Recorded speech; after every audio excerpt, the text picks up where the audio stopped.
Sacred Siren Circle, a sacred space for soul-led women ready to reclaim their voice, remember their power, and rise in sisterhood.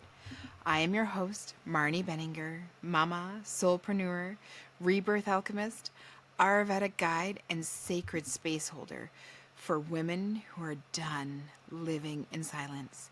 Each week, we gather in this circle to share stories, tools, and transmissions that awaken your feminine fire and help you live, lead, and love in alignment.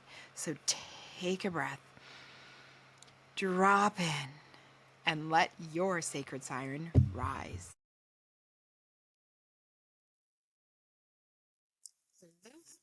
Beautiful goddesses, and welcome back to another episode of the Sacred Siren Circle. I am joined today by beautiful friend and colleague Tamara Worline, and she is joining us today talking about reclaiming the body, reclaiming the voice, and really about like an Ayurvedic journey with her. And so she is a very gifted Ayurvedic practitioner, teacher, and truth teller who has spent the last 30 years living and breathing the wisdom of Ayurveda. She is my go-to for any Ayurvedic questions I have. She's a graduate of the Mount Mandana College of Ayurveda with a master's in Ayurveda. She holds a certificate as an Ayurvedic practitioner. She's a 200-hour certified yoga teacher through the Shivanda lineage, and she has studied in India. She just came back a few months ago, interning in an Ayurvedic hospital and completing a Panchakarma body therapies course from Green's Ayurveda. And she's been learning and applying Ayurveda to her life. Like we said, for the last 30 years, she's a passionate advocate for helping others to reclaim their body wisdom. She believes that health and vitality are available to everyone through simple diet and lifestyle practices embedded within an understanding of living in harmony with nature. She's a natural teacher with a gift for making ancient Ayurvedic wisdom accessible to all, and she loves sharing her knowledge and coaching others towards their ideal version of health and vitality. And as an Ayurvedic practitioner, Tamara is compassionate, funny, and down to earth. She's able to draw upon her own experiences, which she has had so many of, and she's going to be sharing some with us today, of applying Ayurveda to her physical, mental, and spiritual health. So she understands that each person is on a unique journey, and it is through collective support that we're able to grow into our highest selves in her free time. She is a lover of traveling, reading, knitting, and spending time with her growing son. So welcome, welcome, welcome. We are so blessed and lucky to have you in the studio with us today. Hi. Thank you. Hi.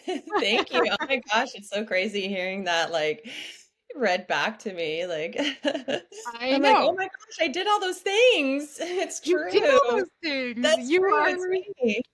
you are such an inspiration. You, like I Oh. said, are my Ayurveda guru that if I have questions, I will come to you. You have gone way farther than me in the Ayurvedic journey. Um, so I would love to hear how you came to Ayurveda, how it has been helping you through your healing journey, and tell us a bit about your story. Tell us a bit about you. So let's see. I came to Ayurveda like a lot of people do because I was having my own health issues. And so when I was in my early 20s, I was diagnosed with a pre-ulcer condition. And they immediately wanted to like operate, do medication. And I was living in this vegetarian co-op in Seattle, Washington. And I just knew that like all of the things they were proposing, it just didn't feel right in my body. And it was scary. They like the things they were proposing. I was pretty young, I was 20 and they sounded really invasive.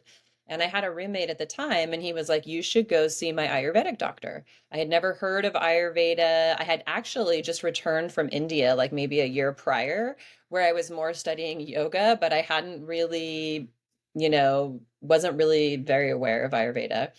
And so I went to this doctor in Bellevue, Washington, Dr. Sodi, and he's still there. And he's actually a very renowned Ayurvedic doctor. I was very fortunate to meet him for my first experience. And, he met with me for like almost 2 hours. He was asking me like, how was my relationship with my mother? And I was like, wow, that's a first. Like, he's asking me about my feelings along with what I eat and what my poop looks like. And I was like, wow, like nobody's ever asked me like so many questions, especially a doctor, right? Has never wanted to know that much stuff about me. And after that consultation, he gave me a list of like food do's and don'ts. He gave me some breathing exercises. He gave me some suggestions for physical exercise. And basically, in under a month, my pre-ulcer condition was completely gone. And I did not need any medical interventions. And what probably had an even larger impact on me is that when I walked away from that, I understood my body. And I was like, oh, because he told me how the emotions affect the body. He told me about the gunas, about what we put in our body. If we're hot and we put in more heat, we're creating more heat. Like I had acid and I was putting in more acid and it was creating more, and so I learned like that my body sends me signals. And if I pick up on those signals early, I can prevent those from going down paths that will turn into more difficult problems. So that at once that I was like, oh my God, why isn't everybody doing this? Our mind, our emotions, and our body are connected. Can you believe it? It's I like know it's crazy, right? I know. it's a concept. But I mean, nobody had ever sat me down and really like wanted to know all of these things and then showed me how they were interrelated. And here are some very he gave I think he gave me a few Ayurvedic herbs, but they were like I can't remember what they are now, but they were pretty mellow. It was not like this huge program of like Ayurvedic medical intervention, right? He was like, stop drinking coffee and alcohol and drink mint tea, and he was like, do it for 1 month and you'll be fine. And I was like, oh, he even gave me this time frame. It's not a forever, it's not the rest of your life. And after that, I was just a convert. At the time, I didn't have money to keep continuing to see him as my doctor, but I would buy books. And anytime I heard the word Ayurveda, like my head would pop up. I'd be looking, I'd be like, what? Oh, tell me about it. Um, and then when COVID came, so fast forward many, many years, that was in my early 20s. And I'm surrounded by all these Ayurvedic books. And I've been like Googling Ayurveda schools, like just for fun. And I find one that's very close to where I'm living. And I have this moment like of realization where it was like, because I've been an elementary school teacher for 22 years. And I was like, you wouldn't have known how to be a teacher if you didn't go to school for it. Because I had this idea like, oh, wow, that's so cool. You can be an Ayurvedic practitioner. And then I was like, wait, actually you think it's so cool, like you can do that too, like you just got to go to school, like just decide to do it. And so I was like, oh my God, like again, such a simple thing. But when that light goes off, like for me it usually goes off like pretty thorough, it's like a big illumination for me. And so I was like, I'm doing it. I didn't really have the money, I didn't exactly know how I was going to pull it off, I just signed up for it and like prayed and it totally worked out. And so I know you have quite a story as history as well of like silencing your voice. And since we talk so much about silencing our voice in the Sacred Siren, um, in here too, how do you find Ayurveda brought you back to your voice? How do you find, and I mean, if you want to share any part of your story as well, feel free. This is your space, so your comfort. But how did you start to reclaim your voice? How did Ayurveda, or how did you really like, what was that moment that you were like, I need to speak up? I need to be bringing myself into the world. Yeah. So first of all, I so love that you put a name to this, the silent she. Like I so love that you put this name to it. And I listened to your podcast and of course you and I have talked a ton and this is such an important topic, right? And it's such a beautiful, simple way to put it that I think as soon as you say it, every woman relates to it immediately in some different way. And I would like to say that my silent she was like was the same thing as like the Ayurveda school where like I think about it and I'm like, boom, big awakening. And then I don't need anything anymore. But it's like for me, that silent she, it's just like these layers it's more of a croissant, all these many, many fine, fine layers. And really, there are so many times in my life where I have uncovered a new aspect of the silent she, and what goes into the silent she for me is the same, it's so many layers, whether it's I silence myself, whether it's, how I was raised and what culture and media has told me. To recently, I had an experience where I realized it's also ancestral trauma. So, I'll highlight just a couple awakenings I had. So, one awakening was, so I was married and the marriage was not going very well. And it had got to the point where, we had decided we were going to separate for a while. And so we had like a 4 or 5 month separation where we were just thinking about things. And in that time of separation, I met someone, and it wasn't wasn't a relationship or anything like that, but I met a person who just saw me for saw my authentic self and really liked me. And not in a romantic way, but just liked me as a person and thought that I was a cool, interesting, intelligent person. And I really liked this person in that same way, like in a friend way, very cool, intelligent, and like my body lit up. Like I realized, like, all the lights came on in my body and my mind, and I felt like me. And in that moment, so that moment itself, it's not related to my relationship, but in that moment, I realized that, like, the circuit board had been, I don't know when it got unplugged. It's like, that's how old I am. It wasn't a digital thing, right? Like, my circuit board at some point in my marriage had become unplugged, whether it was a disassociation that was happening due to the things that were going on in my marriage. But like, I realized that I was a walking shell of myself. Like, people would always be like, "Oh, what's your favorite color?" And I was like, "I hate those favorite questions. I don't know, like, what?" And it was the sign of, like, I don't even know. I don't know what I like. I don't know what my favorite color is. There was a lot of mental manipulation in my relationship. I came to find out there was also a lot of lying that was came revealed at the end, which explained a lot of these reactions that I was having in the relationship, and ways that I was trying to become a version of someone that someone else wanted, that was not at all in alignment with who I really am. So I was just separating and separating until I got to this point where it was like I was just sort of like zombieing around my life. And when I met that person and the light, like it's so it, you don't know when those moments are going to happen. But I realized, oh my God, I'm a great person. Like I have so much going. I like myself. Like this person sees me, and it's like, and other people see me. And I just happen to be married to this one that can't see me. And I realized in that moment how small I made myself, how I tried to be more convenient, like, oh, sure, like do that for him, or, um, just not even knowing what I liked, something simple like that. I just kind of slowly, slowly shut down and stopped engaging in things. And I realized I didn't have a dream at that point. Like my goal was like, I wanted to make the marriage work.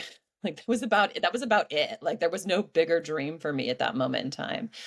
And so that was one really big awakening at how, and I think anybody who knows me will tell you that I am highly independent. I am very strong-willed. I'm loud. I'm not afraid of conflict, right? I like to speak my mind. These are things that you wouldn't associate with a silent she. And I say that because I don't want people to hear silent she and picture the timid little mouse in the corner. Exactly. Because I was never the timid little mouse in the corner, and I was still a silent she. Yeah. I agree. Like that thank you for voicing that because that's huge. And I agree that's my story too, right? Like successful business owner, like on these boards and you have a voice. It's just not your authentic voice. Yeah. It's just not like coming through as your true self and you're not allowing like you said that you lit up. I love that description of like you're like all my circuit boards came on like on board because you were this shell of a person. And it reminds me of the Runaway Bride movie with Julia Roberts, where they're sitting and he's like, you don't even know what kind of eggs you like. And I'm like, oh my God, that's exactly it. Is it's like you're just always trying to meld yourself to be who other people want or what you think other people want too. It's not even always them. It's kind of you putting it onto there that you're like, I am wanting this. So, with that, like how did you start to reclaim your voice? Where did that start for you? A lot of that was, so so that marriage ended like literally I would say so I went on this women's camp out. I met this person. I had this experience. I came back and I was like, I can't do this. So we were on a separation and I'm like, I'm just going to ask for a divorce. When I asked for a divorce, he told me in that moment that he was a sex addict and had been having, infidelities for the last 8 years. So all this stuff started to make sense. Right. And I had this massive Phoenix moment where I was like burnt to the ground. And the only thing you can do with the ash, right, is to grow new life from it, right? In Ayurveda, we use basma or ash, from coral, from pearl, from gold, and to create new, like healing modalities out of that. And so that was my Phoenix moment. And I just started looking around. The very first thing I did, I called it my self-reclamation tour because I love to travel. And I love to solo travel. Like I love to go on little road trips by myself. I really enjoy it. I've done a lot of international travel by myself. So I you know, sent my kid with a family member for a couple weeks. I bought a ticket to somewhere. I went to Albania, somewhere I had never been. And I called it my self-reclamation tour because traveling is one way that I know to find myself. Because when I am somewhere I've never been before, I'm really present and I'm just really, like I said, the circuit board is on. I'm really in my body. So I took a self-reclamation tour. That was one thing. And that just really, when there's something for me, when I'm by myself out in the world, I'm just allowed to operate as me. I feel so free. I'm not mom, I'm not teacher, I'm not friend. Like, you don't know who I am. I don't know. Like sometimes these new versions of myself just show up and I'm like, wow, cool. I didn't know that's something I would do, but I did it and it was awesome.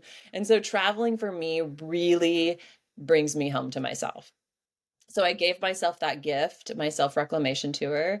And then after that, it was this really slow and steady process, which led up to me, signing up for Ayurveda school, only maybe like a year and a half after, maybe 2 years after. Um, what do I like? I like this. And so a big part too, one of the silent she for me. So how I silenced myself, it wasn't necessarily through my voice, through my Vishuddha chakra. It was more through my sacral, like my intuition resides in my sacral chakra. And so what I did is I constantly knew. I knew I was like, something's wrong, but I couldn't see it. I couldn't name it. So I would either be angry or I would like disassociate and try to please.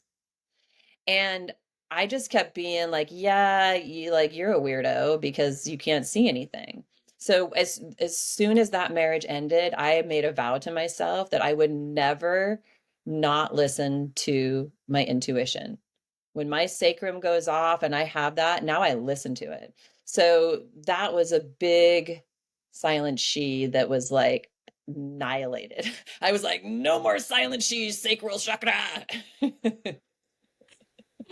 Oh, I love that. Yeah, it's such a big, especially as women, right? Like to really connect into that sacral chakra because we hold so much of our power down there and we're told so often that we're crazy when we have these intuition feelings and knowings Mhm. and society just kind of does have that like like when we say gut feeling, we're like mums especially have gut feelings, and they are your intuition like screaming at you, being like, listen, this is what you need to know, kind of thing, right? And I love, so you've been able to stay connected to that, not silence her Yeah, again. they Yeah. have. And that's when I was like, I'm going to Ayurveda school. And I just was like, you've done so much talk therapy. You're a talk person, you're a think research person. Like, this is not what you need. Like, and I started just being really attracted and paying attention to different kinds of somatic therapy and movement therapy and just moving my hips. Like, I started dancing with myself and I would just like put on music and I would just really make this emphasis about really trying to rotate and do these very feminine, like undulating and just working out whatever's like stuck in the hips, stuck in the body. And that was like something that I would never ever have thought to do. But it was my intuition. It was just like leading me. It's like, go here, do this, pay attention. And so fast forward. So what that was like almost 8 years ago when we got divorced. And I mean, it's been like almost a hyperspeed 8 years, with like raising my son. He finished high school. I went to Ayurveda school. Then I took a year off. I went to India, Indonesia for 6 months. I'm living in a new state. I'm starting a new career. I was an elementary school teacher that whole time. So I just, freeing my intuition and my sacral chakra has been a huge part of breaking through my silent chi. And for women that are listening and they do feel disconnected from either their sacral chakra or from just disconnected from their body, what is that like first thing you would recommend for them? Like, what would be that easy first step that doesn't feel the overwhelming? Because sometimes once you recognize it, you're like, oh my God, this is so overwhelming. I don't even know where to start. What is something you would tell them? I think it's something that probably a lot of people already do, but because they're not conscious of what they're doing, it's not quite as powerful. But it's just that placing your hand on your chest or placing your hand on your belly, right? Like our hands are so healing. You do not need to be a Reiki master or have any special. Our hands are healing modalities. This is why when we hurt ourselves, our first thing, our hand goes there. Somebody bumps their head. What do? You take your hand and you rub it. Like your child is sick and you rub their tummy, like massage. You think about all the healing that comes from our hands. So I think, when you have that moment and you're in that feeling, like for me, I'll just stop. And when I put my hand over my heart, like it's just this instant connection to myself. And then, from the hand, it could just be a simple deep breath. And so really learning how to do like a full diaphragmatic breath or the yogic breath. I think that is a really powerful, if you learn one pranayam or one, like breath work exercise, full yogic breath is so powerful because you're accessing all three muscles of the lungs, right? From the diaphragm to the chest to the clavicle. And when you learn how to really fill that up, with that slight pause, and then you let that all go back out, and your abdomen pulls slightly in, getting all that stale air out, and your hand is resting here. It's just, even just talking about it, I feel grounded. Even just doing this, it kind of calms my podcast jitters. I should have done that at the beginning. That's maybe what I'll start with my future guests. Be like, we're just gonna take a breath, put our hand on our heart, Put your breathe hand on your in. heart, put your chest. Yeah. So I just say, put your hand and taking a breath, you know, Yeah. That's what I do. And then I really, after I had a lot of self-esteem building to do after that marriage, and someone had suggested I write a gratitude journal, and I realized what needed gratitude was the areas of myself that I silence, all those different places, right? So whether it's your intuition, your voice, your decision-making power, like whatever part of your silent chi you are silencing, because we have so many parts. Maybe it was the yoni part is silenced and you're not feeling pleasure, whatever those parts are, so I started a journal. I was like, gratitude, I need to be grateful to myself. Like I don't like myself. So like I started writing just things I like about myself. So I now have this journal of things, and in like the way that the paths that journal took, I could not have planned. I could not have written out like a journal prompt for this.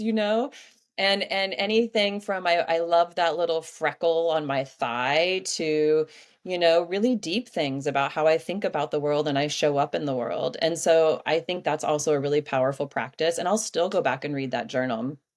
But like it really shifted my thinking, it set those new neural pathways of like building myself up where in my silent she, I had let people tear me down.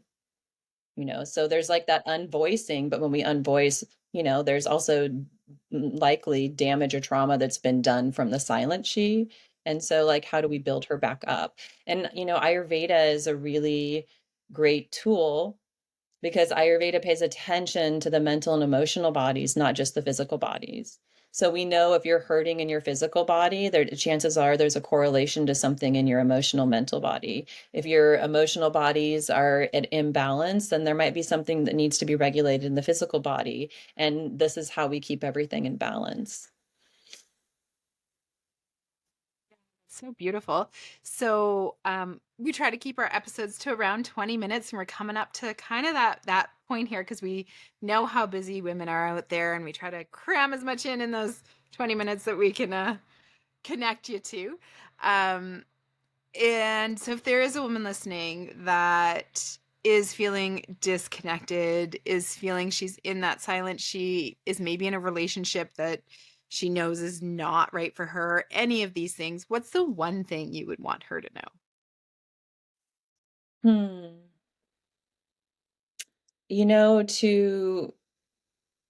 To trust her own process, like I would want her to, try a simple tool and then to really trust her own process. Like we've all been in crappy relationships or something, and some people get out right away at the first sign, and for other people, it takes 20 years. And like, both of those situations are fine because we're all operating with different levels of consciousness. We all have different karmic pasts that we're carrying.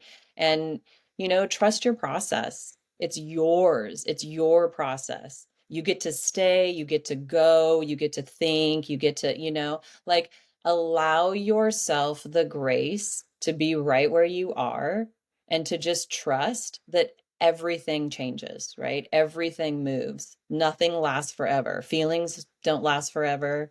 Your cellular structure is constantly changing and regenerating every day. Nothing lasts. So just really trust that there is a path and that you're walking it, even if it feels like you're sitting still, and to just keep trusting your process. Beautiful. And if there are women out there that want to work further with you with this Ayurvedic guru that is so amazing, for any health needs, emotional support needs, any of these things, how can they find you? So I'm currently in the process. I'm still building my website, but it's ayurshakti.net, and you spell that AYURSHAKTI.net. And so I work with clients one-on-one, if they're within my area in person, if not on Zoom. I also do Ayurvedic education and I do spring and fall cleanses. So there's a myriad of different ways that people can work with me. And yeah, I just really love to meet and talk with people about Ayurveda. So anyone's always welcome to reach out on the website. There's a way to book a free 20-minute exploratory call. If you're just curious and you have some questions or you want to say hi, I just love to chat and connect. So please do. Yes, she's amazing. All your Ayurvedic needs, go find her. We'll have in the show notes too a link up to her website. So thank you so much for joining us today and sharing a part of your story and becoming the sacred siren. Really like bringing your voice into the world. Your voice is needed so much, your magic in this world. And I so appreciate you as a friend and you as a colleague and as a podcast guest. I'm so happy to have you on here. You're like And the perfect trifecta. exactly, you Friend, are. You're a colleague, perfect podcast. trifecta. Just need to be closer so I can hug you as I well, but that's know. okay.